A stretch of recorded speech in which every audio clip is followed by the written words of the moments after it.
It's okay. Cool. So the first team is called OG.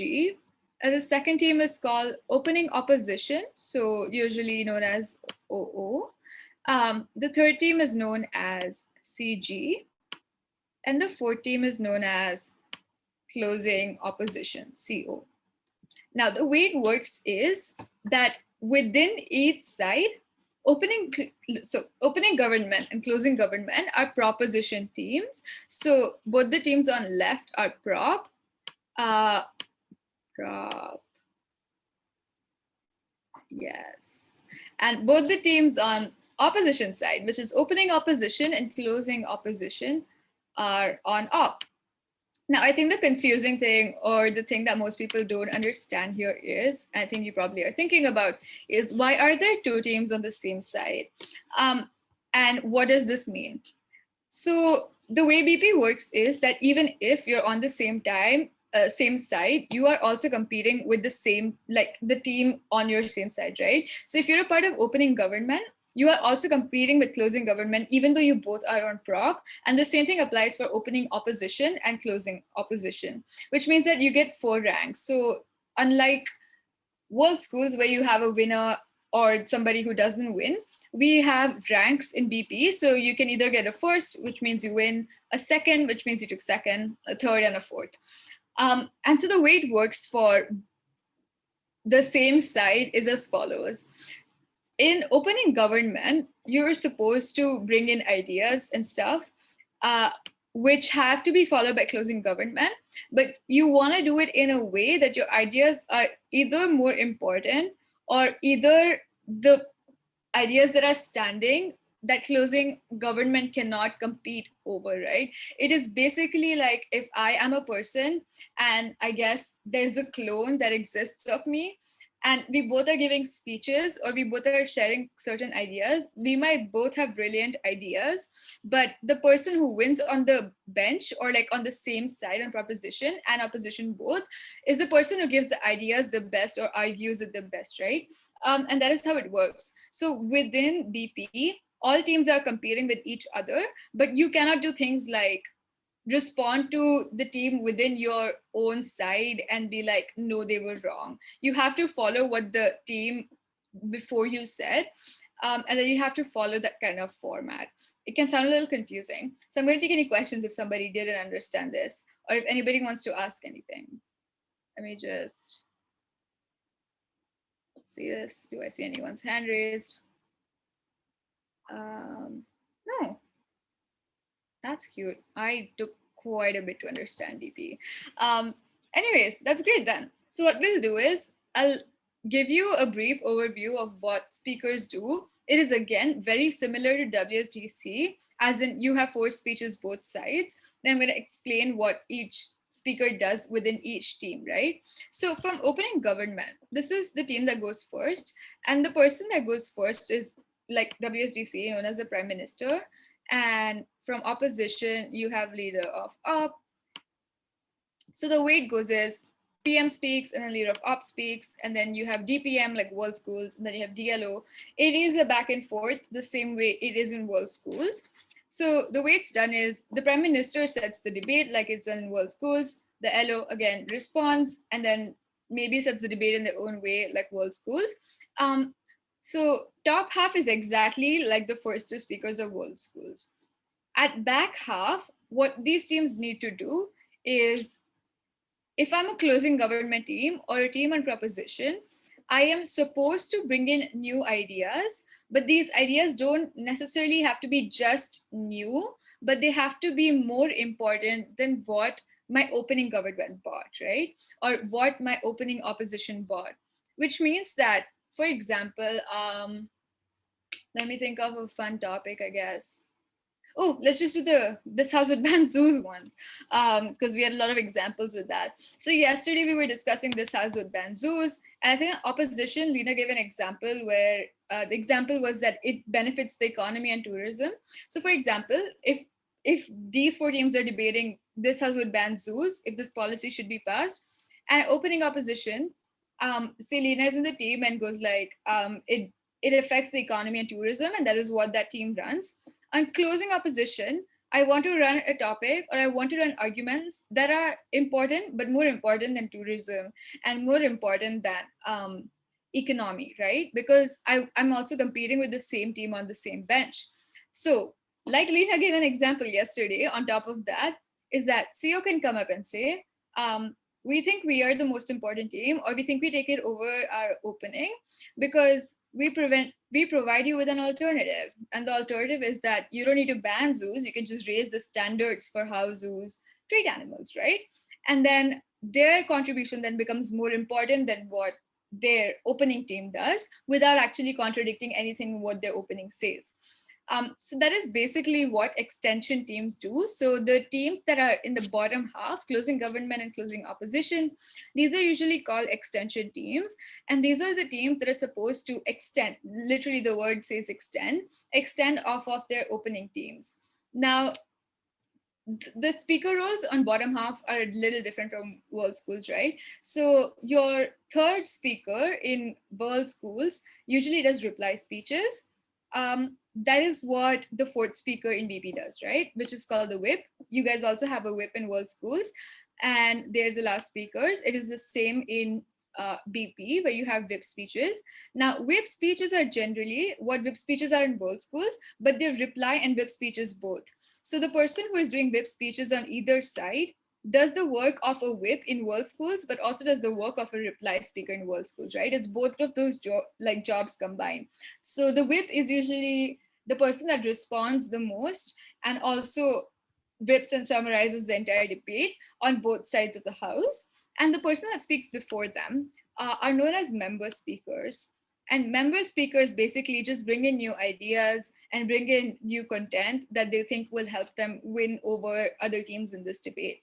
In BP, you don't have 8 minutes like you do in both schools. You have 7-minute speeches, and you can ask a POI between 1 minute and 6 minutes. And the rest of it is basically the same because you argue a lot. But I think the structure is a little bit different, takes a little adjusting to, specifically on the closing half. Because I think the idea is most teams think that, or most teams that are still accustoming themselves to British parliamentary, think that as long as you bring new material, you can beat your opening team, which is untrue. The material has to be more important as well, right? So, for example, if we're discussing, say, something on economics, something about a policy being bad for an economy, and the opening government team argues that so and so is bad for the economy. This is why we win, whatever. The closing government team comes in and says, well, we say it's not just bad for the economy, but it's also bad for like climate change.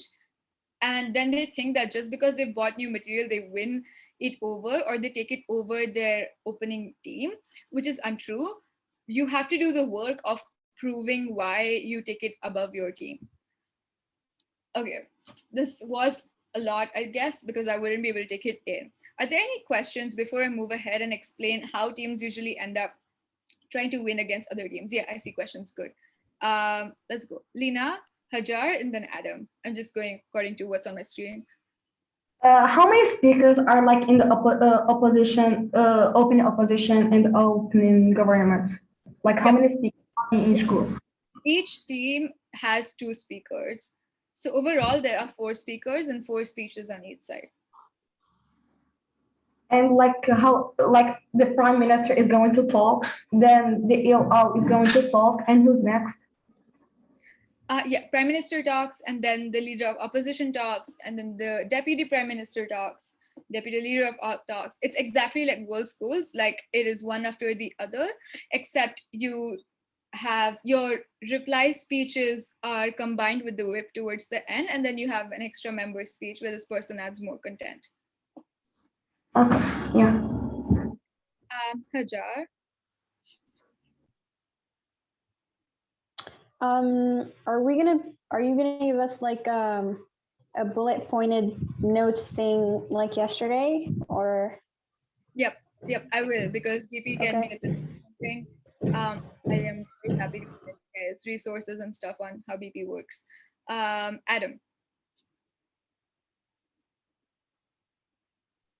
I do acknowledge that in every topic there are lots of content to cover, but don't you think that the job of the closing teams is tougher than the opening teams?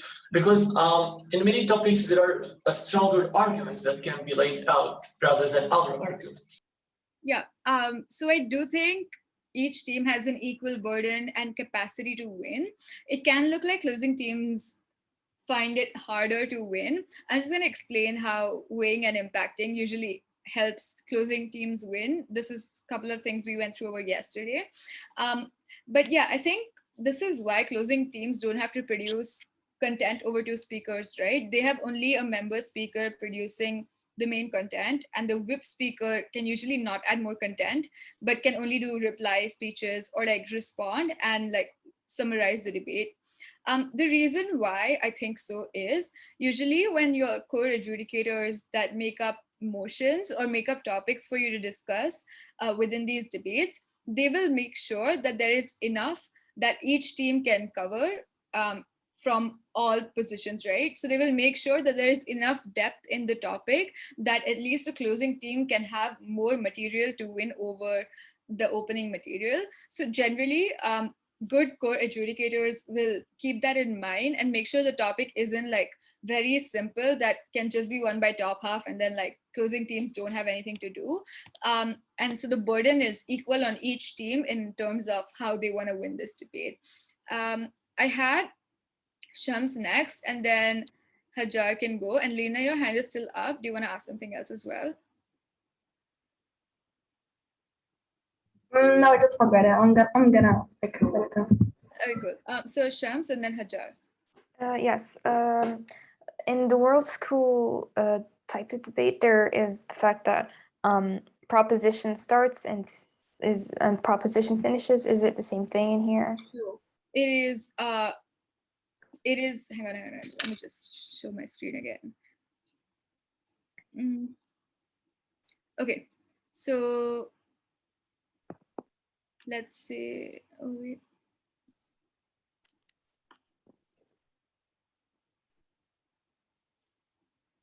Cool. Ignore whatever is there. Just think this is speaker 1, this is speaker 2. Sorry, I'm just marking the speakers on this pane and then I can explain it to you. Cool. Now there are 2 speakers in each team. You start with the PM, go to OO, start with DPM, then go to DLO. Then it is the member of government that comes in closing government. There's member of op, which comes in closing opposition. And then the whip speech is given first on government side, unlike world schools. And then the opposition whip ends the debate. It's like a zigzag. Okay. Every speaker gets to speak after the other. Okay. Hajar, you can go next. Can I ask like one more question? Yeah, sure. Does each speech have like 7 minutes, right? Every speaker has 7 minutes. The whip speaker also has 7 minutes because they're doing the job of the reply speech and the whip speech. Hajar, your hand is up. I'm assuming there's Yes, my question is, can closing teams give POIs? Yeah. Closing teams can give POIs, opening teams can give POIs, and basically you can ask a point of information to the other side, not your own side. So you cannot give so if you're closing government, you cannot give a point of information to your opening, but you can give a point of information to anybody or any team on the opposition side. Yeah, Shams. In the whip speeches, are we allowed to give like points of informations or? Yep, you can give point of informations. In fact, it's encouraged that every speaker takes around 1 POI, definitely. Across teams, it is encouraged that teams take 3 POIs. So yes, you can give POIs in your whip speech. It generally, people do ask speeches because you need to engage with the team at top, right? You don't have like, because if I am in top half, like if I'm a speaker in opening government or opening opposition, I have no way to respond to the speakers in closing government or closing opposition, which is why POIs are important. And it is important that you take the opening side to answer their questions. Yes, Lena. Just to make sure, like if I am in opening governments, I can't ask a question for the closing governments. I can just like ask opening opposition or closing opposition. Yeah. So if you're an opening government, you cannot ask anything. To closing government, you can only ask it to opening opposition and closing opposition. Okay, yeah, thank you. Great. Any more questions, confusions? This is a very annoying. Just to Mhm. conclude, so we basically don't oppose our teams, but still we compete with them, right? Yes, yes, that's how it works. You can oppose your teams, but you compete with them. Now, I would go over speaker roles. They're very similar in like in WSDC in terms of what they do. Just think of extension speeches as adding something new and doing the same job, right? So the only different speaker or speaker role here is your third speaker from each side. And this person is basically supposed to give arguments as well. And this has to be done the way the first and second speakers do. Now, how do back half teams win? What is this setup? Because BP can be confusing that way. Now, the strategies that exist for opening governments and opening opposition, because they cannot interact with back half teams other than asking questions. And they can probably ask like around two to three questions, depending on how many the speakers allow them to. What happens is then the teams on top half try to include or try to give out the argument that they think is the most important. This is why I was talking about context and weighing and impacting yesterday, is that at the end of your team speeches, the judges know what they think is the most important, and the judges have had in their notes what they have weighed in, right? So if I'm opening government, I'm in a position where I cannot interact or respond to any other team through a speech, right? I have to make sure that everything in my speech is in a way better than whatever somebody else will say in the future, which is very hard, but also not that hard because you can do things like preemption, right? Like, so if you went through the document that I gave yesterday, you do things like think about the obvious stuff that opposition will say in your, if you are a team in top half, or if you're a team that is going before another team, you will want to definitely do things like think of obvious arguments and then respond to them even before they can give you that argument in British parliamentary. And this is what a lot of the opening government and opening opposition teams do, because if there is something that closing teams bring that they cannot respond to, it is often very tactical to already include the things they might possibly bring. So even if you're not getting a chance to respond to them through a speech, you've already done that in your speech through analysis. So that is a good thing. The other things that opening teams do in order to make sure they're relevant in the debate is that they weigh their arguments, right? They make sure that they weigh whatever actor they're talking about as the most important, not something that is more important, but something that is the most important. Again, something that we went through yesterday. And the thing is, weighing is specifically important in BP debates if you want to take the first, right? So you can say that, for example, let's go back to the zoo topic. If you're weighing moral considerations, you just don't have to weigh moral considerations as the most important. You also have to weigh the analysis that you give as the most important, right? Because the teams that come after you might also talk about moral considerations, right? What if everybody is agreeing on this idea that morality is the most important thing in this debate? You have to weigh your analysis. So what opening teams do, and even closing teams do this, because this is the only way you can weigh yourself above another team other than just like giving analysis and stuff, is saying that we think the most important thing is X. So in this case, moral consideration. But the reason why we think we win is our specific analysis. And then you list out your analysis and be like, this is the most important analysis because, and then you give a reason, right? So the teams on top half often do this to make sure that they're relevant throughout the debate, so that even if when new teams come, they are discussing the teams that went that have gone before them, and that they can engage with what they say. So this is generally the strategy that top half uses. In terms of back half, because I do think it can look like something that is a harder job to do, but generally the burden is simpler or is easier, because you just need to find the logical gap that your opening has and extend on it, right? And there are a few strategies for that I want to give you, because I'm pretty sure you guys will be fine with top half, because it's the same way that World Schools works, except you just have 2 speakers instead of 4. There are a few ways you can win from closings, or that you can extend in closings. The first is that you, as an extension member, think about what your opening is saying without anything else. So when the debates begin, do not do anything else except listening to the first speaker on your side and then the opposition speaker. Because what is going to happen is you will find out that there is a logical gap in their speech, right? Nobody is perfect. It is very 100% likely that there will be something that this person has missed out on, that this team hasn't explained, that this team hasn't analyzed. And you can weaponize that to make it your extension, right? Because no team can cover everything within their speeches. Because if they cover everything within their speeches, they're not analyzing the arguments well, because analysis takes time. So most teams, or most good teams, try to do this thing where they take just 1 or 2 arguments and they analyze it very, very well. If you think they've taken everything, they haven't analyzed it well, and then you can just pick any of their arguments and analyze that better and be like, look, panel, we have analyzed this argument better, and this is why we win.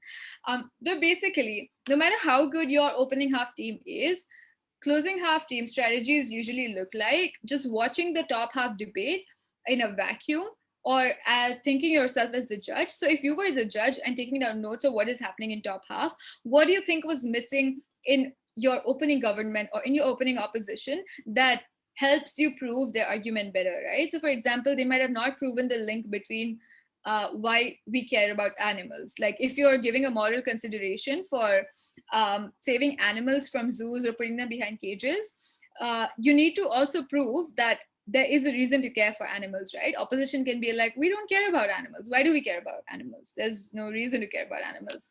And if this is a link that they have missed out on, then you go ahead and build that link and then explain why that link is the most important thing in this debate, right? So it doesn't have to be more number of arguments. It doesn't have to be specifically just new. It just has to be something that was missing in your top half. And then you have to wait, very importantly, right? So your opening will weigh, and then you have to counter weigh. You have to do things like explain why your argument is important, why your argument is then the most important within this debate, but also why your argument or your analysis is better than what opening government brings, right? Because you cannot respond to them. You can only agree with them and add on more things. So you can be like, panel, we think maybe opening government is right in saying that there has to be a moral consideration, but they never explain why we want to care about animals. And unless that is true, a lot of the arguments that they're talking about don't necessarily stand, which means that we have proven the link needed for opening government's arguments to stand, which is why we take it over the debate. Basically, no matter what your material is, if you're able to weaponize this material as being the material that is needed to understand the argument the best on your side, you are able to take it over your opening team, right? So very important for closing teams to strategize in terms of weighing and impacting and take it over their opening teams. So that was the first strategy, which is just generally sitting down, not doing anything else, sitting as a judge and looking at what your opening is saying and finding out what they haven't explained or finding out what they haven't filled in terms of the analysis and filling that in closing government or closing opposition. I think one other way you can do this is yesterday I gave you a template in terms of how you can build your arguments to be robust, is asking yourself why something is true at least thrice. I think you can do this while trying to understand what is missing in openings arguments. And I think this is true for even world schools, right? You can do this for trying to find rebuttal for opposition side, right? Just think about what they're saying, listen to the analysis, see if they've answered the question, why is this true? At least thrice, right? If they haven't, there's a missing link in their argument, right? So if they've been speaking and you think that, oh my God, they're saying all the right things, just think about if they made their argument as robust as it should be. Have they answered is why something is going to be likely or why something is true? Have they answered the link between two things, right? The exact thought process that you put through within your argument making, just think about if that person in your opening has done so as well. The minute you find the link, you can just fill in that link and then weaponize it to be the most important, right? And I think this is the one of the greatest qualities that debaters have, which I don't know if is good or bad, is that they are able to manipulate things to be the most important in the best way. I think that is one of the key skills of a debater. So even if it is something very minute, it can still be the most important thing in this debate, right? Even if it has the very minute impact or a very minute change, it can still be the best thing that is in the debate, or you can still win the debate, right? It doesn't have to be a huge impact. It can be of something very minor, but as long as you wait, or as long as you say that this is why it's more important, you're generally able to win. Yeah, so I think the one way to like find out gaps in your top half is thinking about if they answered the question, why is this true on each side? I think the second thing you want to do is look out for weighing. Top half teams will do things like explain arguments really, really well and then forget to weigh, which means that if you bring in a new argument and you just weigh and be like, top half really didn't tell us why the arguments were important, but here's a weighing. And even if your argument is much simpler than what your opening team brings, the judges will have to give you over your opening government or opening opposition based on the rules of British parliamentary debate, right? So look out if your opening half teams have weighed. A lot of times teams might just get into the idea of wanting to prove arguments really, really well, and might forget to do things like weigh, which can be something that you can use to your benefit in some cases. I think the last thing before we get on to the stretching exercise, because I've been speaking for too long, that you can do in terms of extending off of your opening. So just think you're in a position where everything good has been taken up by opening government, right? They're fantastic. Maybe they're world champions. They've taken up everything you could possibly have, or everything important. They have weighed well. They have placed themselves in the debate. And it's very hard to think about, how can I win over them? There is still a way to win over them, which is called rebuttal. So in British parliamentary debating, if you're a closing half team, if your rebuttal is new, it's not just rebuttal, but if your responsive material to your opening opposition and closing opposition or the other side is better than what your opening teams do, that is also called an extension because it is new material. So if at a certain point you feel like you have nothing to contribute in terms of adding to this debate, you will want to do things like think of rebuttal or just responding to your opposition teams and the claims that they have. And in the instance that you do it better than your top half, depending on how well their arguments were made, you will at least place second in the debate, right? So if you think you cannot win the debate, your next best bet is to try and place second in the debate. So at the very worst, if you feel like you don't have an extension, you don't know what else to add, your opening hasn't missed out on anything, just think of responsive material, think of new responsive material, and usually you're able to get that, right? Because opening teams are also busy in building their own arguments. They probably haven't responded to some of opposition's arguments, and this is where you can weaponize it, right? Think of the arguments they didn't respond to opposition, and that small thing that they might have not responded to, you can probably weaponize that and be like, we respond to this particular argument from the opposition, which is more important than what opening government responds to, specifically because that small part probably proves the link to other things, right? So if you don't have an extension, do a responsive material extension. It generally works out. So these are 3 strategies on how you can keep yourself relevant in closing half, even if it looks like a tough job. It is generally something that you will be able to do. There is generally going to be enough content for you to cover or new things for you to bring in, because motions are generally thought of, at least in competitive tournaments, as they are tested with depth, right? So the way CAs or your court adjudicators set these motions are, they themselves test it out. They see if they as a person from back half can debate this. And only if that is possible, they give it to everybody else to debate at. So look for stuff, you'll find something. I see questions, fantastic. Hajar, Lina, Shams.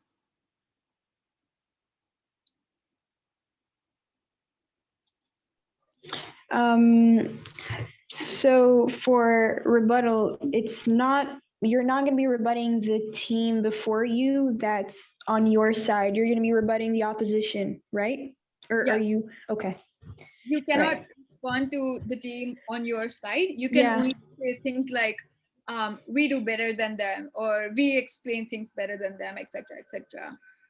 This is actually a crucial thing which I didn't cover. If you do something that is contradictory to what your opening says as a closing team, it will be counted as a knife, is what people call it. But basically, you will not be credited for it, because you are supposed to follow what your opening team says, or the context of your opening team, right? So if opening government comes up and says, we value feminism, and then closing government comes up and says, we don't care about feminism, closing government will not be credited for that material, because it is completely contradictory to what their opening half says, right? Yeah, basically that's Are they it. going to be Uh-huh. Are they going to be penalized? Will they be penalized?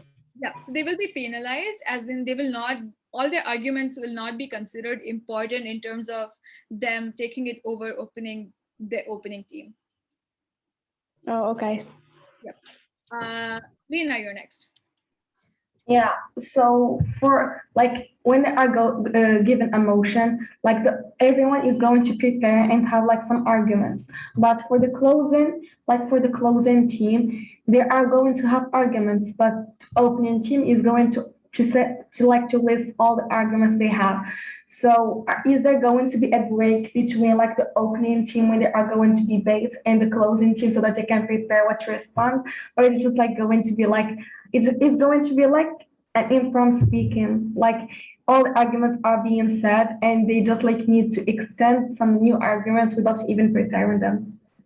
Yeah, so no, there is no time break between the top half and the back half. All of the debate happens together. In terms of preparation time, I think all teams get 15 minutes to prepare before, like they get the topic, and then you have 15 minutes prep time. And then in those 15 minutes, you can think of general arguments with your partner and stuff. And then after your DLO speaks, the back half starts. There is no break time. You just have to go for it. Okay, yeah, that's it. Okay, Shams, you're next. Again, I see Hajar's hand risen. Both Hajar have their hands risen. So okay, Shams, go. Okay, so when you talked about the fact that when you really don't have any more hope, and the opening team has said all of the arguments, they have covered everything, they have weighed everything. That means you said we have to focus on the rebuttals. That means the first team of the closing team, the first speaker of the closing team is not going to have anything to say. What do you think? No. So I think, yeah, okay. So an important clarification here is that all speakers can do rebuttal. So even if your whip speaker is doing rebuttal, the member speaker can also do so, because rebuttal or just responsive material that is new is also considered to be an extension specifically. So even if you're giving out rebuttal that is new, that is considered to be new material, or something that the judges can weigh in terms of deciding if you are better than the other teams. So you will have stuff, don't worry. If the member speaker covers up all the rebuttal that maybe the whip speaker has, the whip speaker can focus all of their 7 minutes on weighing all the teams, right? Because there are 3 teams in this debate. You just don't have to weigh against one team. You have to weigh against every single team, which takes time. So you are generally okay that way. You can just respond. Okay. Okay. Hajar, and then Lena again.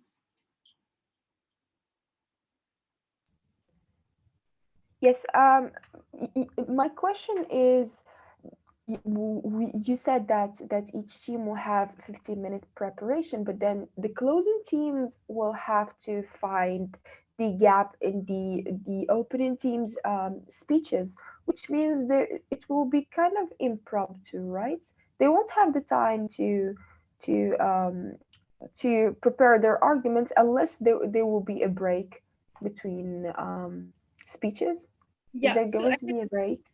no, there is going to be no break. You can say it's impromptu speeches, but usually what teams do is during prep time, and that's what I was going to go to next in terms of prep time strategies, specifically for back half, because top half seems a lot like WSTC, is that in their preparation time, they do things like obviously discuss general arguments, but they also think of things that they can extend on, because you already know the obvious stuff that the speakers before you will come and take, right? This is something that you will want to predict from before. So within that 15 minutes prep time, I think teams also do this thing where they partners just talk to each other about things they think their top half can bring and potential new arguments. And as the debate is going on between the teams that are before them, teammates just communicate with each other and then give out their speech. It is sort of an impromptu speech, yes, but generally I think experienced teams, and obviously this comes with practice, end up somewhat knowing what they're going to be running in extension speeches before the debate starts. But that is, of course, dependent on what their opening half runs, right? Because a lot of opening half strategies are also the obvious stuff, and then they think about what the extension speaker will say from before and try to say that also in their speech, so they don't take it below their closing half. But yeah, that's how it is. I think that's the fun part about the comp.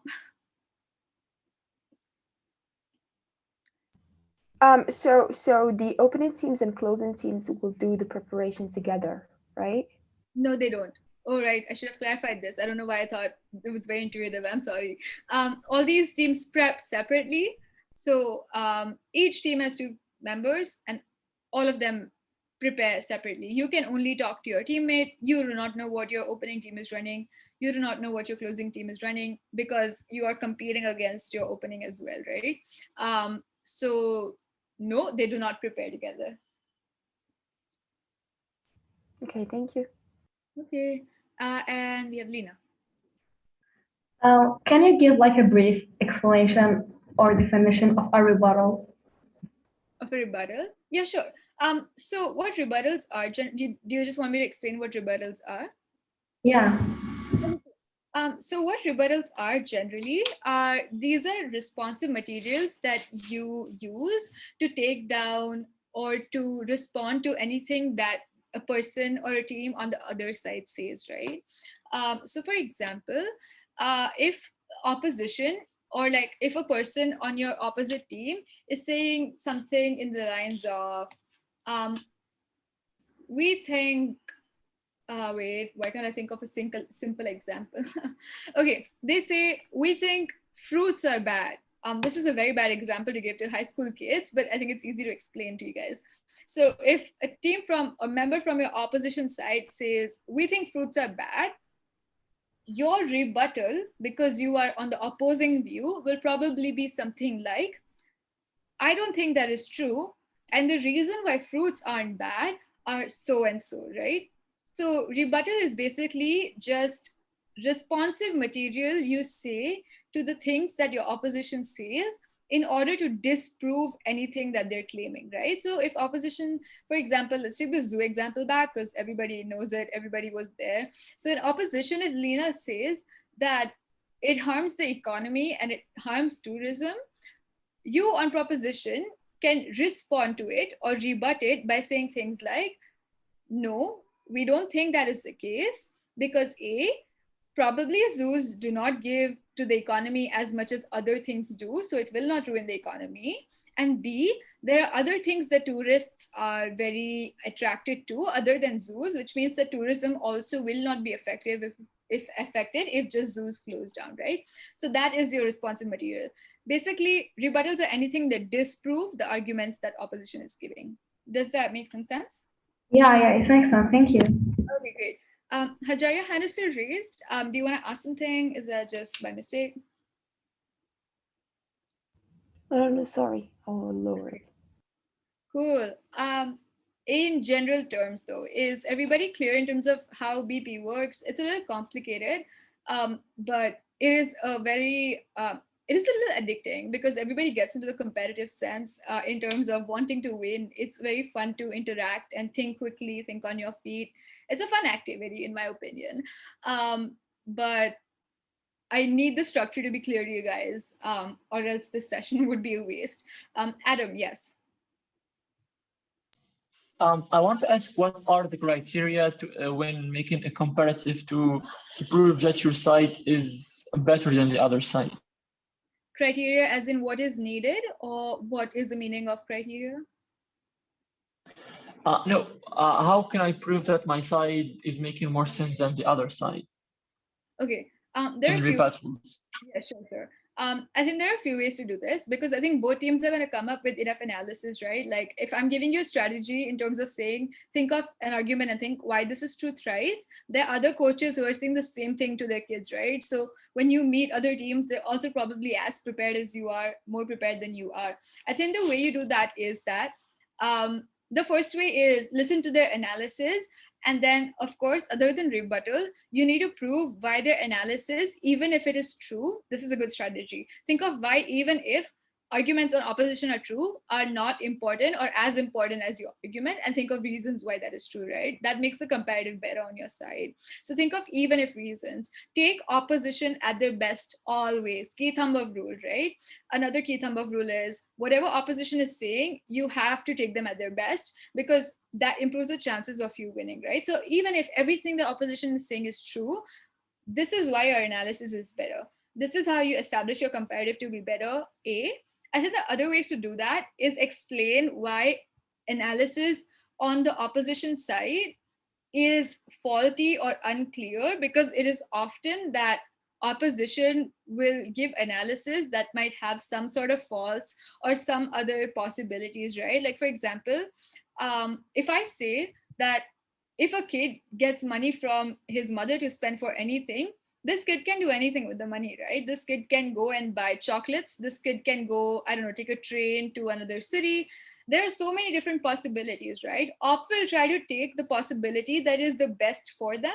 You should think of what other alternative exists. So if op is saying, oh, this kid will probably take a chocolate and it's bad for the kids, so don't give kids money, you can say, no, that is untrue, because in the alternative, there are reasons why kid might not take this chocolate, right? Or while the kid might do other things, like maybe buy books.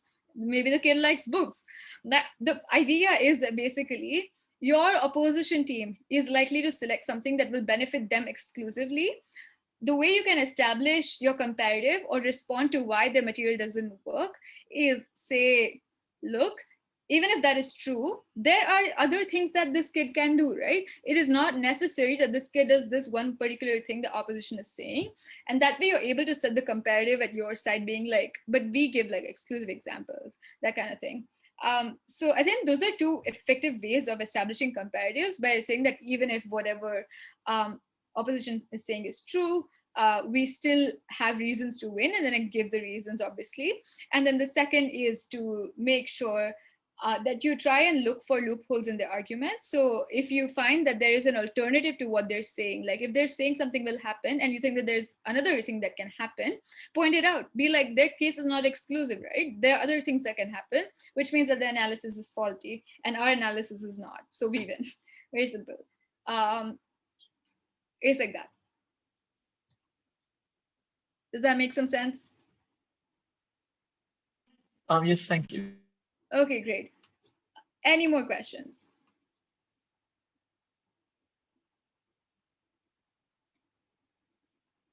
Okay, so what I'm gonna do is, because I think you guys might be interested in BP, it's okay if you're not. I think if somebody is interested in seeing how back half teams do when literally everything on your top half is taken, I will give you a very good debate from the World Universities Championships that took place this year. It is the semifinals. And the thing is, I think you might struggle with listening to the speakers because they all speak really fast because they want to fit in a lot of analysis. But in the case that you do understand, I think it's an excellent debate because you can see that there are different ways people will bring out an extension and can still have a chance to win over you. I'm going to give you the reason for why I think they win, and like why I think this debate is good as well is just give me a second, let me just take it out for you guys because I think you might enjoy watching it. If you guys want to do like a watch party sometime else, I'm very happy to sit and like watch this stuff with you as well. So the motion was basically on the Biden administration spending money. And If you or a loved one are fighting. give me a second, sorry. Yeah. So basically, the motion was on the Biden administration spending money and if that is a good policy or not. And extremely sorry. So the idea was basically if it is a good policy or not. Teams were arguing on both sides. Top half was brilliant. I think it was very hard to extend off of top half. But I think the interesting thing about the room that I will be sending you is that the team that came in the closing was the team that narrowly just lost, as in there was still a member of the adjudication panel that thought that they took it over the opening, and the opening team was the winner of the world's finals this year, which just proves that it is very, very fun to extend, and people can extend in many ways, even if the best of the best speakers take away stuff that you think was the most important. Let me just find out which one that was, and I will send it to you guys. Yeah,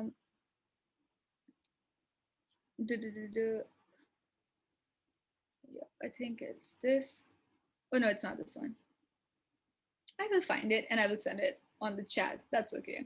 But I'll take any other questions if you guys have. If not, I can give you prep time strategies in terms of how you can do better as back half speakers, if that makes sense. So what you can do during your prep time, because you often don't have a lot of time during the debate to think of new arguments or talk to your partner and stuff, and you have to speak right off of after first two speakers speak. So if people don't have question, I'm gonna go ahead and give you those strategies. Yes, Adam. Will you send us the link of the debate? Yeah. I'm just trying to list it out. There are 4 quarterfinals that happen. I'm sorry, I meant quarterfinals and not semifinals. I think the issue with that is I don't know which one it is. And every time I open a link, there's a loud noise that comes from the ads that play out, which I think are disturbing to you guys. So once I find out, I will send it to you on the chat. Okay, thank you. Okay, great. Hajar, you have a question as well. Go ahead.